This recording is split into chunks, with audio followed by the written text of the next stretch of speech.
he finished with kicks. He turns to me, Nani, you with the way he turns it, you're never gonna take penalty. What do you think the big differences are now? Man United is struggling compared to when you was there. You can see there is no hunger, there is no attitude, desire to win. There is no in the club. You have talent, you have a lot of talented players, but they don't want to get tired. But I want to say something. Rio is a bad man. One day in the training, Can never do it like I. When you see man pull up and slide, man stepped in a room with legends, Rio and Steve, you know it's a vibe. Check the podcast, what you wanna know? Don't ask me, go and ask Joe. If you're talking Premier League, he's on the front line and I gotta go. It's a vibe with five, and you already know what it is.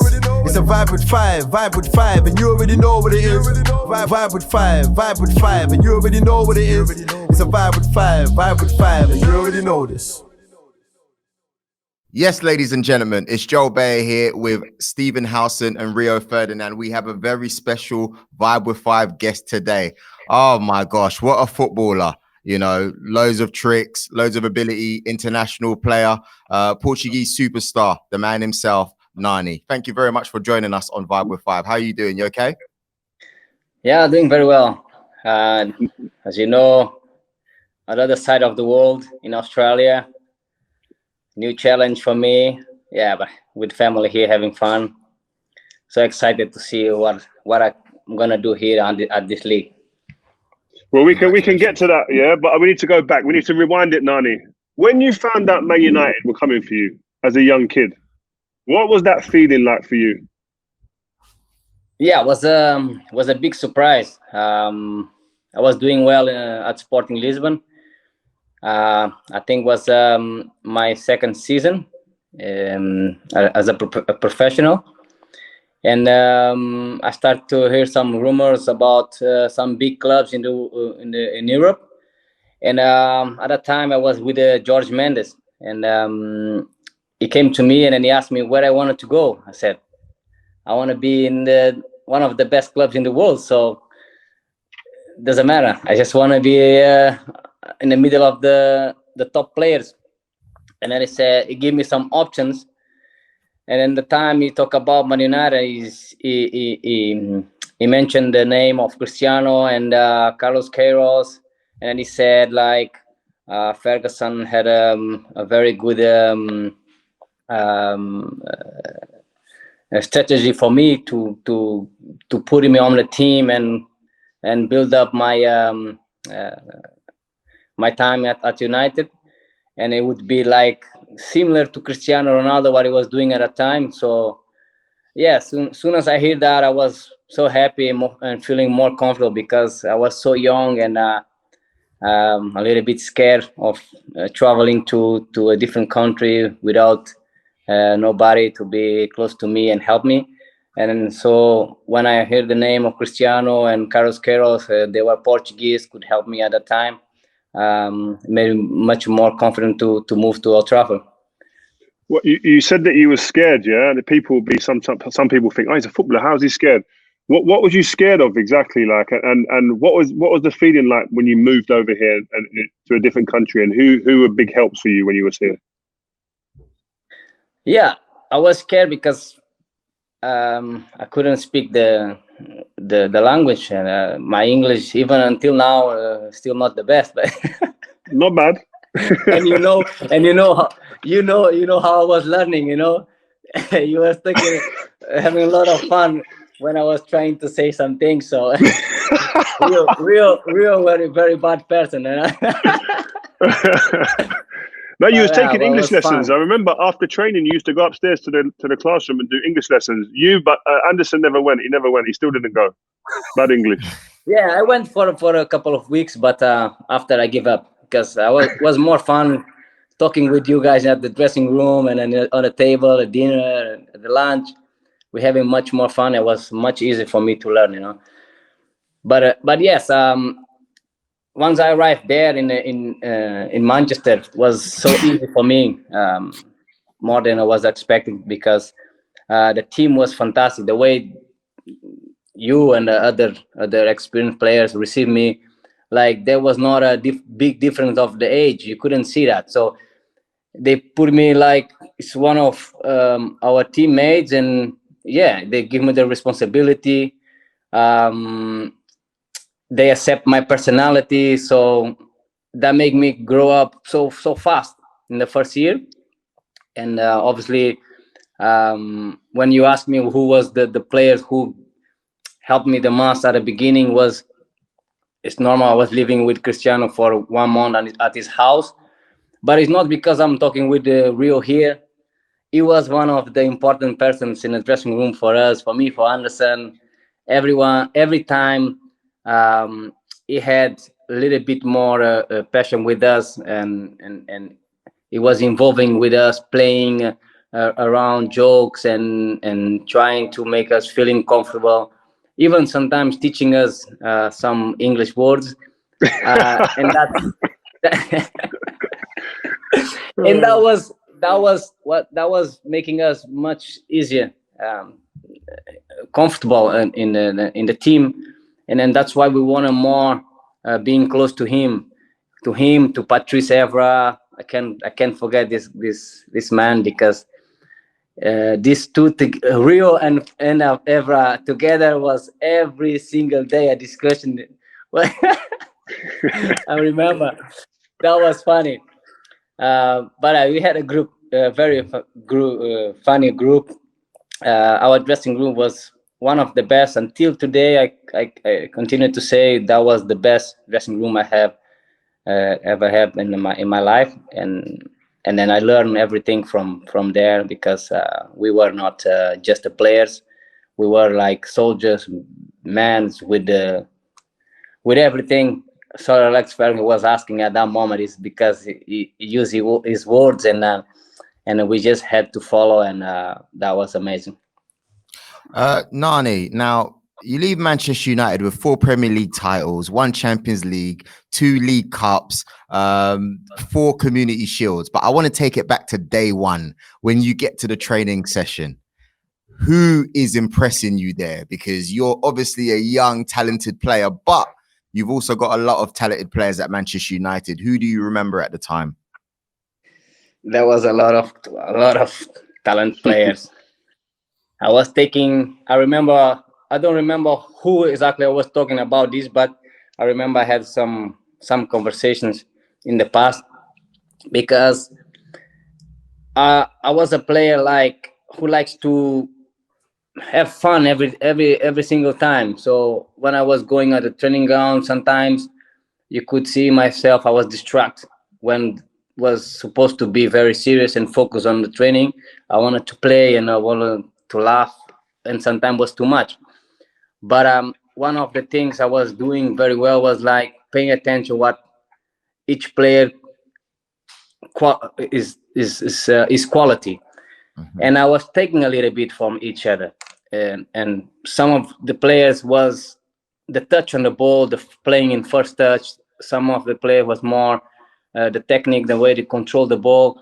Others, the way they read the game, they anticipate and the challenge, the aggressiveness, everything. I was paying attention, and I can tell you today, I take a little bit from all the players.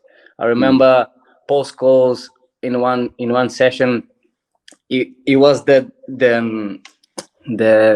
spare man, like he played for both teams in a possession, and he just could do one touch, and all the other players was doing 2 touch, and with 1 touch, he was 3 steps forward than everyone. So he made the pass. He was already on the other side receiving the pass from other. And then I was seeing him enjoying, like doing the ball here and rotate the face to that place and run that way. But Yeah, trick once the ball right headers. there, the ball go to him. It was incredible. That day I said, oh my God, how this guy can do that? So, and I start trying to improve my game, playing one to touch and move and be more clever on the field. Nani, did you always? Because I always tell about young players, like you was fantastic, one of the best I ever played with 1v1. Yeah, was that natural, or did you work it? Because you worked hard in training. I always said I respected Nani for one reason as well, that he always had, after training, doing extra shooting, extra crossing, etc. Was the 1v1 stuff that you were phenomenal at natural, or did you work? Yeah, there are some things it's not on you, the aggressiveness, the attitude, the desire to win is something you grow up with that. When you reach the level of a professional footballer, when you reach that level, playing for a big club on front of millions of people on the stadium, it's different. You put all together, and sometimes you need to practice a little bit to perform better and to make the things happen. Like if you want to score a beautiful goal, if you want to dribble 2-3 players, if you want to have the capacity to dribble 3 times, 4 times, it's not just one time dribble and then I'm tired, I cannot do it again. So if you remember, we want to every time the ball, and we wanted to go to attack the defender and beat him. That thing, yes, I train a little bit. As you know, I used to stay after every session, do a little bit. But I remember, because the first year, Cristiano used to hide. He used to train alone. And then I always wanted to know where is Cristiano. I didn't know where this guy was. And and one day, someone told me, "Oh, he's there." Okay, I went there. I saw him dribbling. I didn't say nothing, so I just was looking to him. After he finished, I said, "Oh no, it's like that. You come here, you don't tell me nothing." Okay. And then, yes, I learned that as well. So you need to take from your teammates a little bit, the motivation and some experience. Nani, how important, you just mentioned Cristiano there, because he came before you at the club, like how important was he for your development when you came to the club? Give us some detail. No, it was very important, because, as you know, me and Anderson, we were living with him like for 1 month. And during that month was every single minute a competition. We were at home playing ping pong, was swimming, was tennis, was snooker, or even when we were talking to each other, we were competing who was right or wrong. So yeah, you used to say to me, Rio, answer, listen to this. How many times they've done this, guys? Well, and Cristiano would explain, because he could speak English. He would go, if red is red and blue is blue, it'd be a mad thing. And I'd go, oh, yeah. And all of a sudden, one of them would go, see, I told you, I said it. Crazy. There you are. Yeah. Every single day. Even, do you remember when we were at the bikes, like just doing the recovery or before the game, before the training, and we start with a conversation, and he always wanted to be the winner, and he wanted to be right. And even when I was right, he was trying to ask someone to make a answer, so it could be okay. Nani's right, but he can be right as well. So. Yeah. Go on, Steve. Nani, first season that you joined the club, you joined summer of 2007. Obviously, that season we go on and win the Champions League. You come on in injury time. Did you know you was taking a penalty when you came on, and what was your mental process thinking about that for the last 20 minutes of that game, 10 minutes of that game? No, I didn't know. I thought at that time I came on, I could make the difference. Me and Anderson and I believe Tevez, and we thought like that time was for us to win the game, for the team, to help the team to win the game. That's why I tried my everything. I broke my head trying to head a ball because I saw that was the chance. 8 stitches in my head. I continued to play, but yes, at the end there was the opportunity to kick a penalty, and yes, in that moment, a lot of stress, a lot of. Was you nervous? Yeah. Did you volunteer? Oh, obviously, I think so. I think every single player, when they go take a penalty, they are confident, but they are a little bit nervous if they miss, it's a big moment. You know what is mad? Because the manager said, he looked around to everybody and said, like, who wants to take one? And the thing that stands out to me is Patrice Evra went like this. remember, Nani? He said, no. Rio, Patrice Evra always do that. He never wanted to take a penalty. All the talking, and then it comes to the penalty. The manager said, "Yeah." Everybody's going, "Yeah, I do." Like young Nani, 20 years old, and Anderson, young boys. Yeah, and Patrice went like he can't hear. It was funny, man. Funny. Yeah, but obviously, I wanted to take that penalty so badly. So if you give me a chance, yes, for sure. But the moment you go walk to the ball, that moment is, the body feels a little bit different.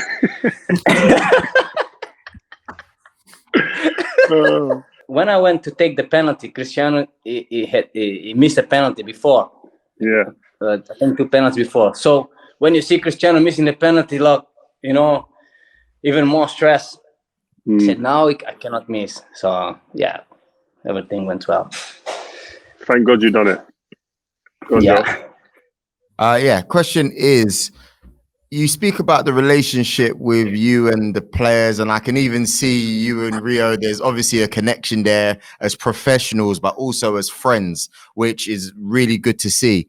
What was your relationship like with Sir Alex Ferguson? Can I say something before that one? You said, good relation with Rio and then blah, blah, blah. But I want to say something.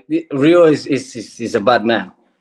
One day in the training, we were training, and sometimes I was very emotional. So if some player kick me in the training, I get very emotional, or I kick back, or I put my face like, and I go straight. And one day Rio kicked me, like he put his feet like with a stot like in my head. And then I was very, very nervous on that. I said, I come to Rio inside the dressing. I said, Rio, you see what he did? You almost took my head. And Rio said to me, did I kick you? Yes, you kicked me. Oh yeah? Next time, you will see what is kick. I will rip your head off. Nani. Oh, Nani, it's funny, man. I tried to prepare you. I tried to prepare you for Stoke away in places like this. I tried to prepare you, man. Oh my God.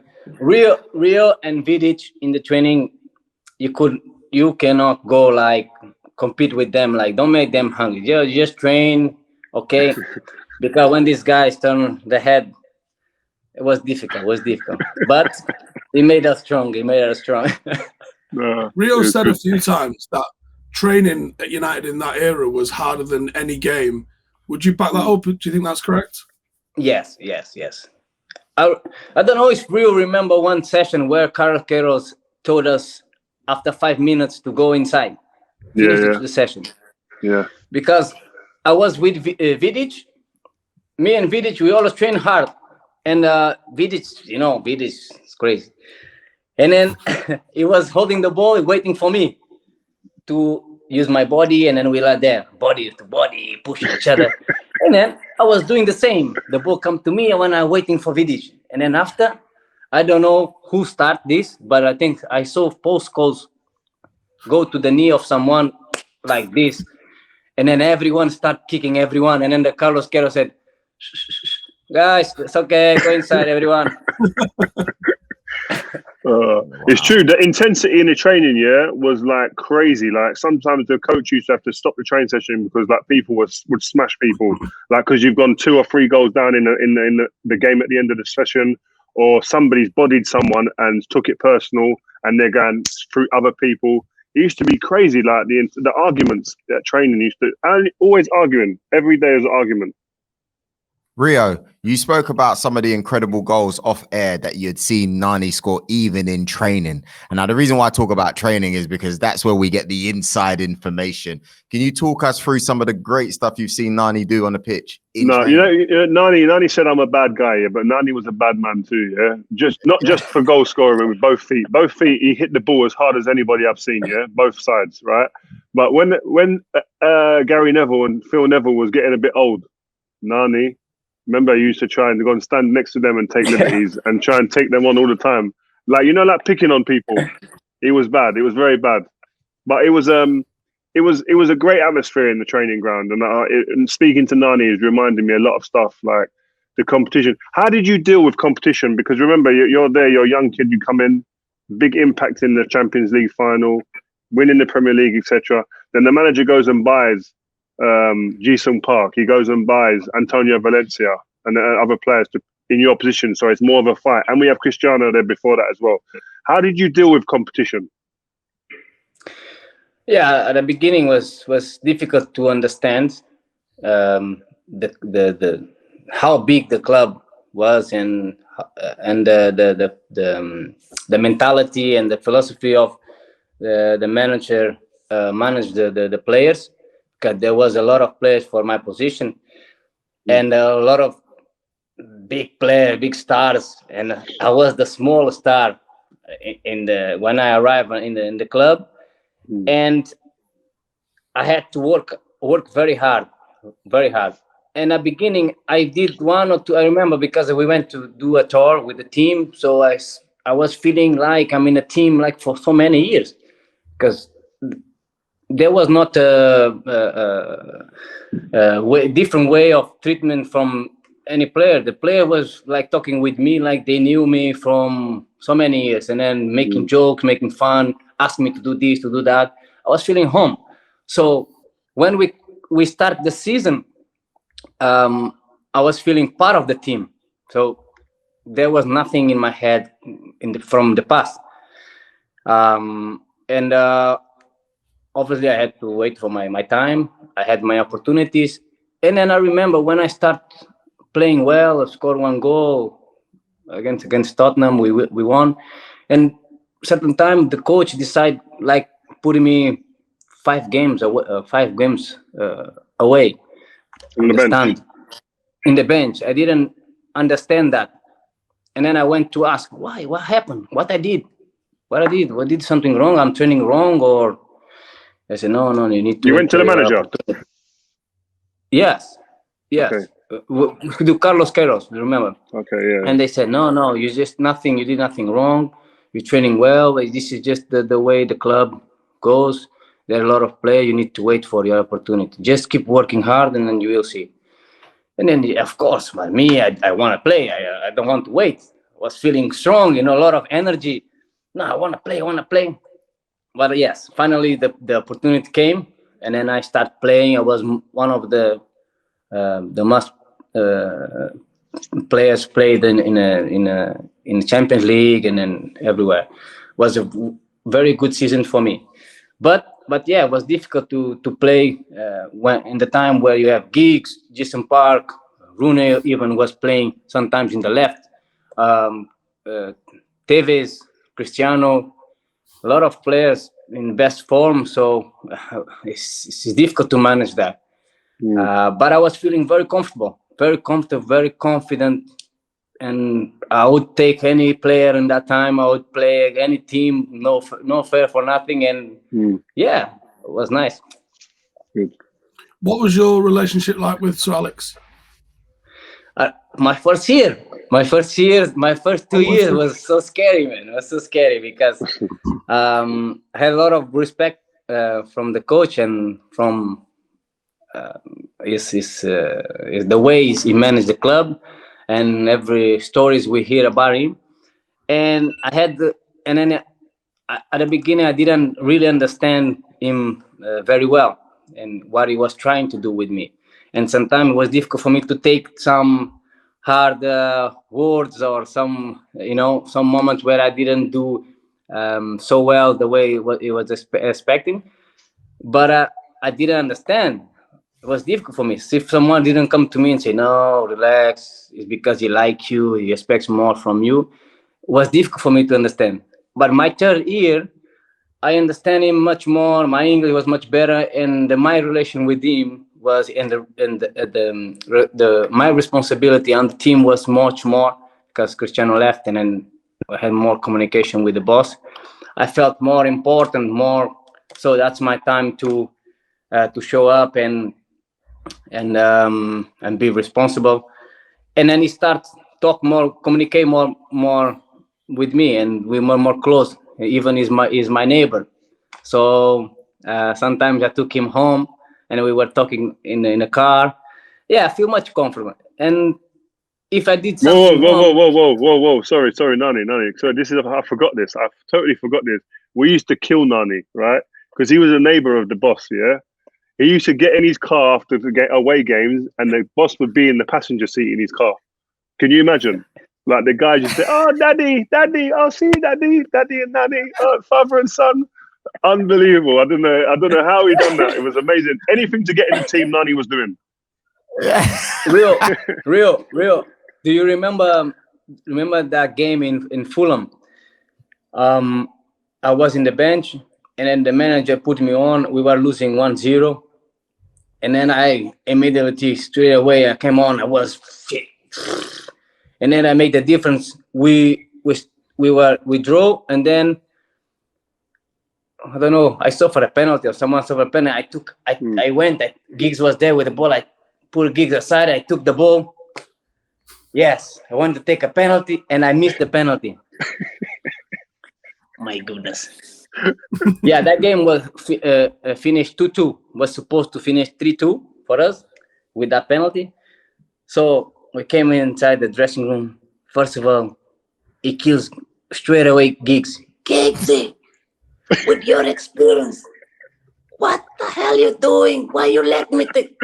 Giggs said, "Yeah, you wanted to take a penalty? Yeah, I let him take. But you should not let him take. You know." And then he finished with Giggs. He turns to me, "Nani, you," with the way he said it, "you're never gonna take penalty."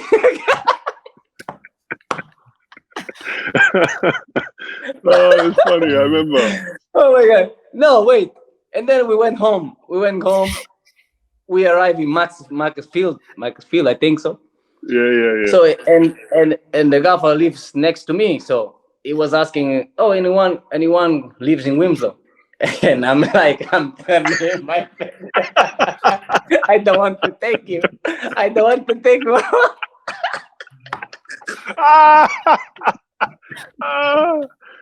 Hey, someone said, "Nani, you don't live in Winslow." Huh? So yes. Yeah, can you take boss? Yeah, of course. Yeah. So I took him in my car, and the boss. Yeah, we are very for 2 minutes, just looking straight, don't talk. And then after, I said, "Okay, yes, boss. Sorry for the penalty." And then he said, like me, "No, son. No." He said, "No, son. It's okay. It's you should take it a little bit more strong in the corner, but it's okay. It's okay." When he said that, I said, "Oh, yeah." That was a brilliant story. But you know what? The manager, it's true. Sorry, Joe. It's so true. The manager, he had a hard exterior and he was a hard man. And he would go for you a lot in the change room. He would go for any player. But he also had a soft side where he would be arm around the shoulder and he would look after you as well. I'm sure you experienced that, Nani, as well. Yeah. You mentioned Cristiano before as well, right? This current team at the moment, a lot of people are saying maybe that some of the players, they're feeling the pressure of Cristiano because he's a superstar. The younger players are looking at him and thinking, "Oh, it's difficult." You was a young player who came in and Cristiano became a superstar. What was that pressure like for you underneath Cristiano? And how did you deal with it? I don't know if it's different, because the timings is a big difference on the timings. But when I arrived to the team playing with Cristiano first time, we became friends because of the competition. Because I think I never show him I was afraid of his talent, or because he's super talented and I have to be like this. I know, I open, I accept, and I just challenge him every time. And then I think he liked that. I don't know if you remember, even when we were playing ping pong, do you remember you guys used to put fire Yeah, you know, yeah. no, Nani, you're gonna beat him. And then Cristiano was nervous, and then was a very good competition. So these things, because I know him very well. He likes people who with confidence, show him the respect, but he like people close to him who are feels big and confident as well, because it's the way you are, you know. Yeah. Where do you think it went wrong for you at United, and what was the main catalyst for you wanting to leave? Was the time of when Ferguson left the club. New manager came, was Moyes, and I wanted to leave that time. I wanted to leave to had a couple of teams. I even heard Barcelona made an offer in the middle of the season, but they said no, it's not to sell.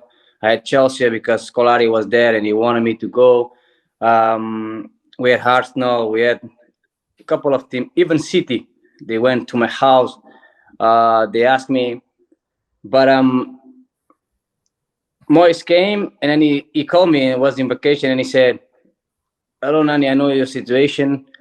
I know you want to leave the club, but you are so important for the club. And then this time we will be different. We will give you what you want, the respect, the importance, and the play more regular."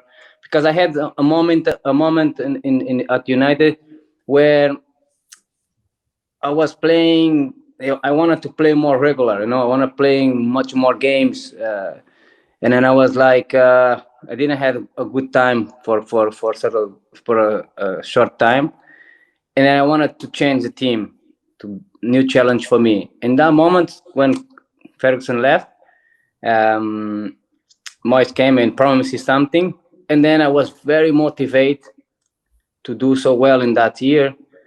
I worked very hard in the preseason, and when the season start, he start me one game, and at halftime we were losing 1-0. Halftime he took me, and I said, "Huh? This is not possible. How manager say promise this, make me sign a new contract, blah blah blah, and then he do this. So I'm the problem.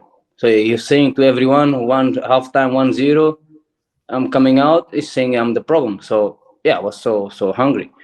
And I was talking, even I remember with Patrice Evra, I was commenting with him. I said, "No, Nani, no, his managers like you a lot. He will say it's okay." Second time, he played me again. He did almost the same. So after that, that season went so wrong for me. I get injured, big injury.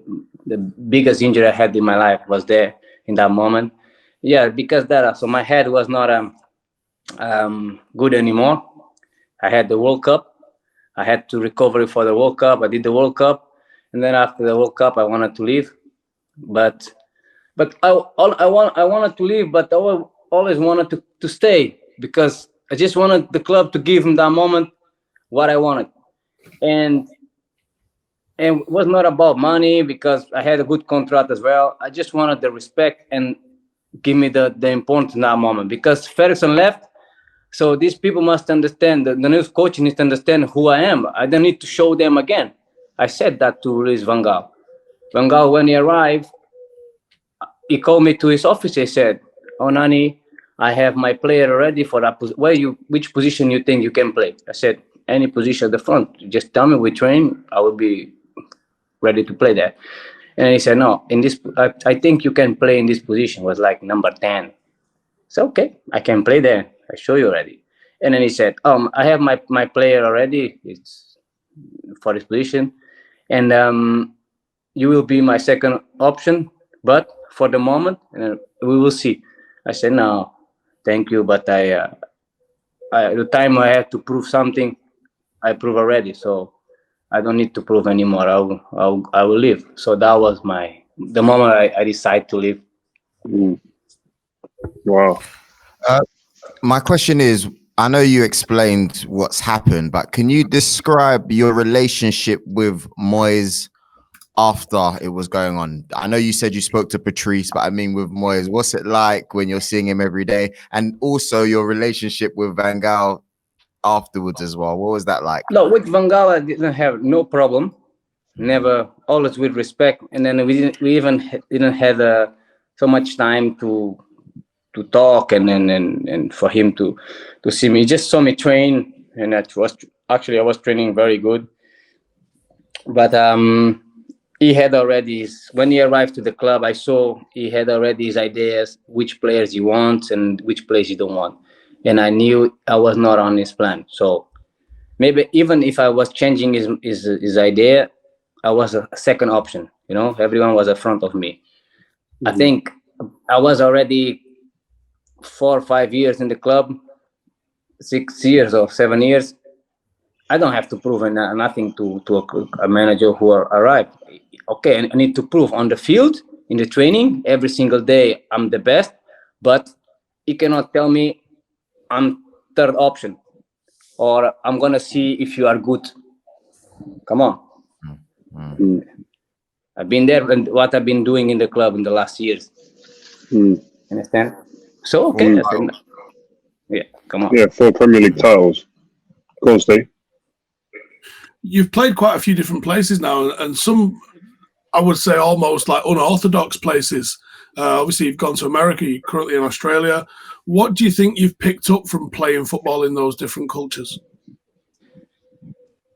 I in these different cultures, I've been more relaxed and I've been enjoying the life with my family. I still play the game. I still do some magic things on the field. I still score goals. I still make people enjoy my football. So that's the most important, because you get tired of some things around the football when you see you've got everything and you're not going to be more than that, because there is others who have to be in front of you. So yeah, that's why I choose to choose my own way. That's why sometimes people say, "Oh, where you go there?" Yeah, it's me who choose. I wanted to go. I wanted to be me. I don't need to make nobody happy. Just the ones who are around me. So, yeah. Just to go back to Manchester United and look at it now, like compared to now, what do you think the big differences are now?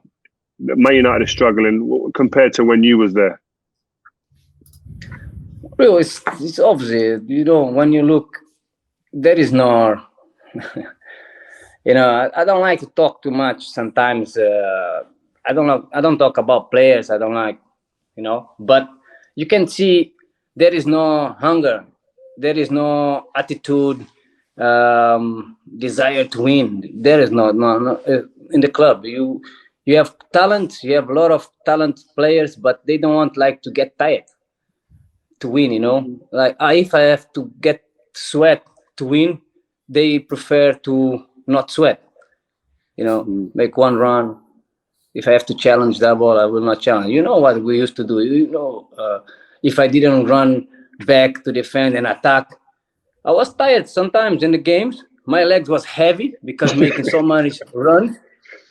And if I didn't do one more, the coach would say to me, "You are playing because you have to do that. If you don't do, out." But I still play. I still score. Even tired, I still dribble. So I never was afraid to attack 1v1 a defender. The defender was afraid when I had the ball, when I was going attacking. That's the big difference. So you have talent players in the team who a lot of skills, can shoot with the right, with the left. Last game, no one shooting to the goal, man. Everyone passing to it. No, shoot, you shoot. No, you shoot. No, you shoot. Need to shoot. Need to shoot. In Old Trafford, I have something magic. The one who shoot, the ball go in.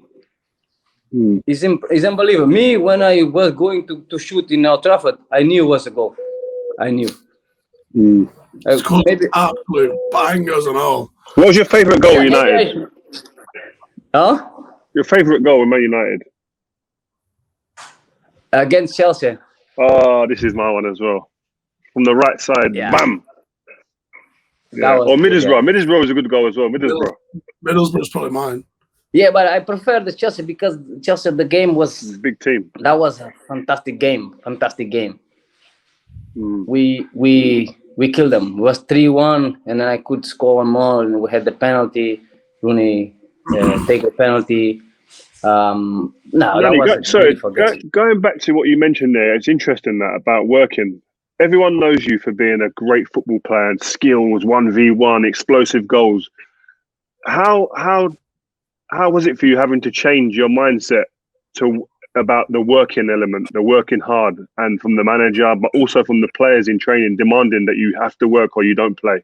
How was that hard for you to change your mind? I don't know if you remember when I arrived there in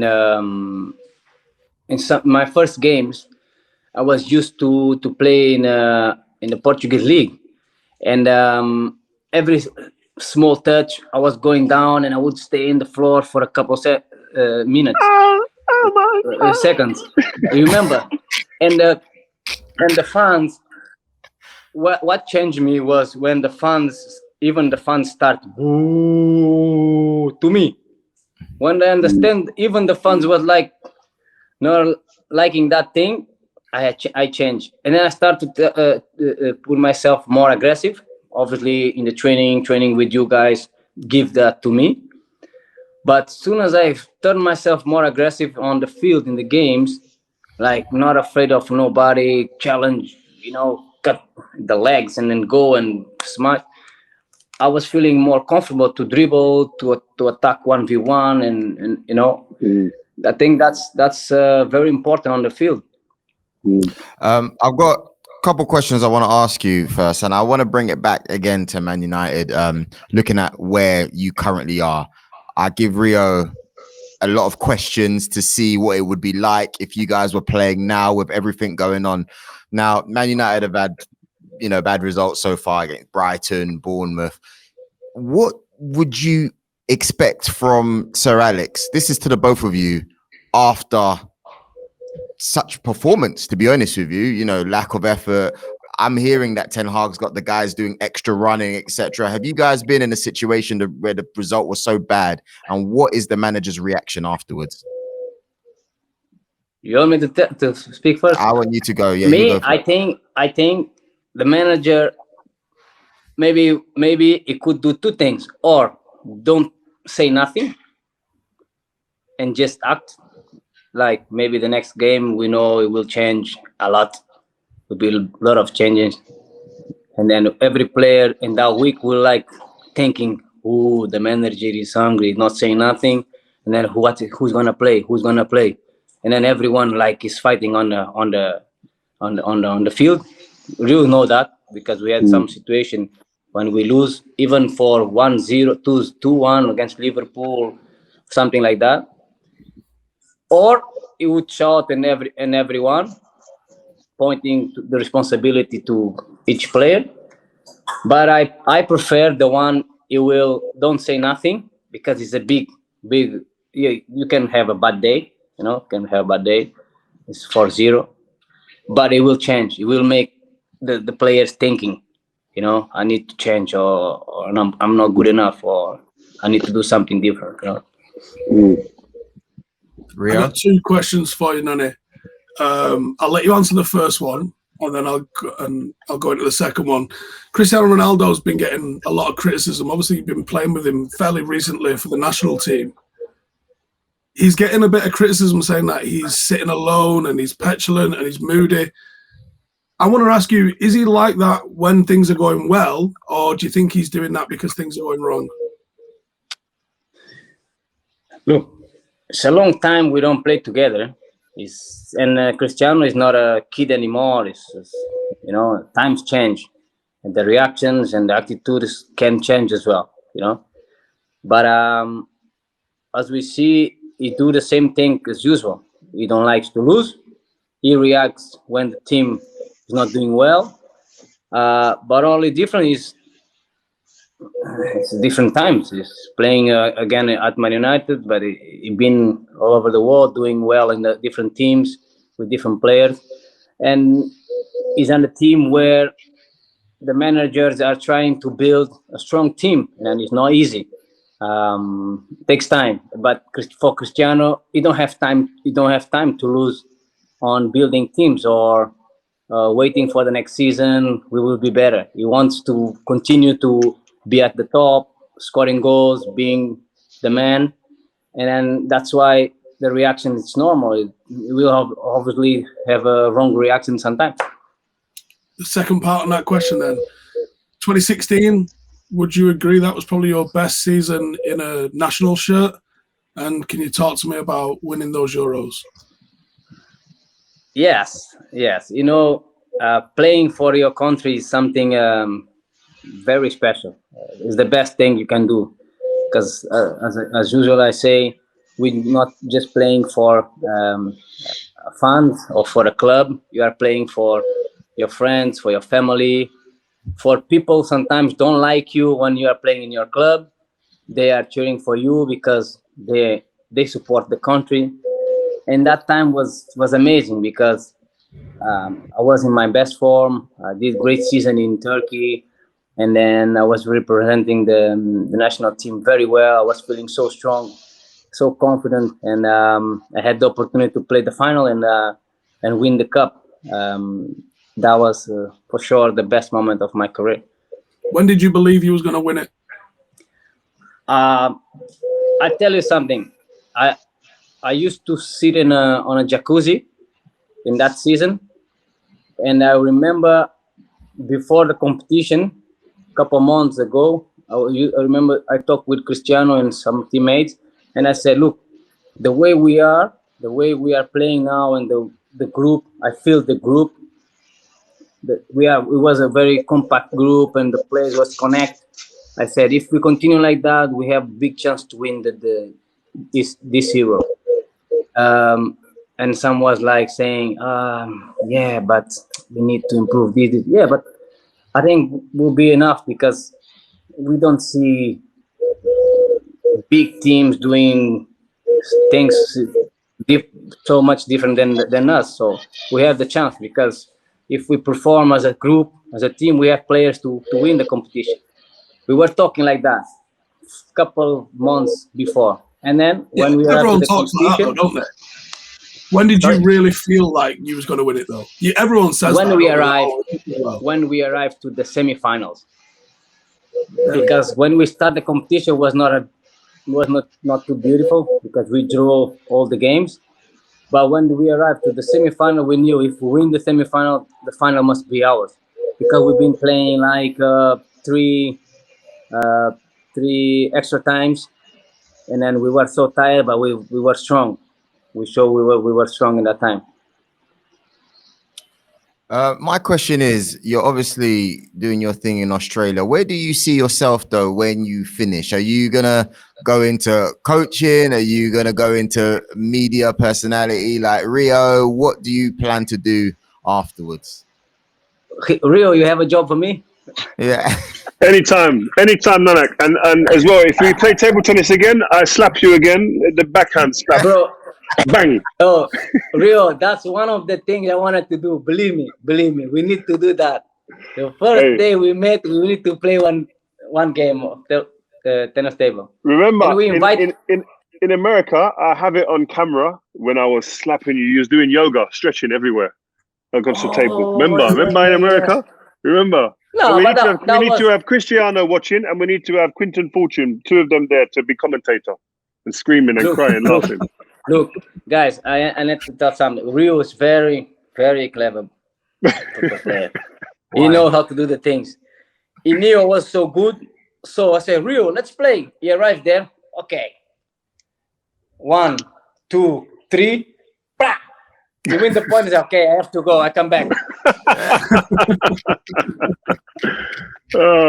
Listen, Nani, we're going to close up. We've had you for a long time. We appreciate your time. We know you're a family man and you're very comfortable at home. But quickly, the last question we're going to give you, not about Man United, not about your career in terms of where you played, etc., but about players.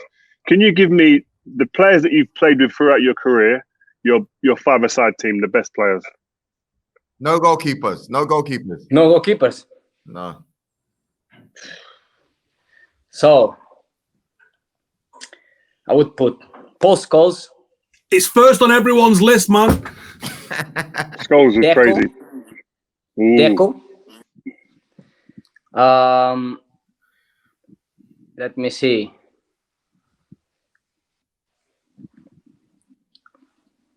Defender. Well, I'll go for defender. Real. Very technique. Not because you're here, but you very technique. Sometimes when he didn't have this pain on the back, this guy was good.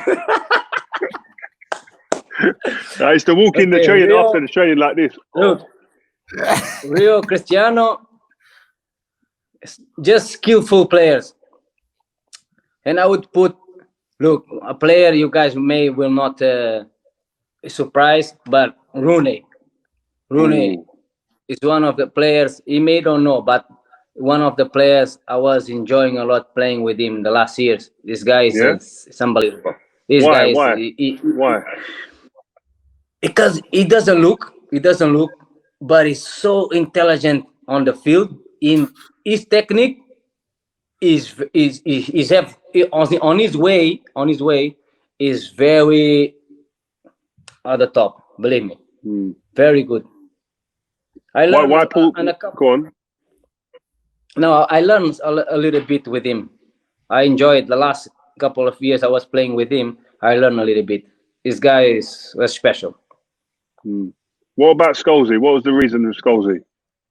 No, Scholesy, he has everything. He has everything. For the ones who never saw him training or playing with the ball, technique for him, he don't need this word. He just need, we remember when we were playing the game, Rio, me and you and him, before the games, like two touch. I never lost. Remember? that was different level. Nobody's playing that level. They was hitting the ball like in a short space, two touch, hitting the ball so strong against each other. Oh, you could see that the touch on the ball was different. What a way to finish the interview. Guys. The touch. I want to say thank you very much. Thank you, Nani, for coming on. Thank you very much for you guys who have watched the episode. It's been an absolute pleasure and an honor as well to have you on, Nani. Thank you, guys. Listeners. You guys, you're all brilliant. And please make sure you like, share, comment, subscribe. And please make sure you keep following Nani's journey currently as he's in Australia. Yeah, good luck, Nani, man. Good luck and love to the family.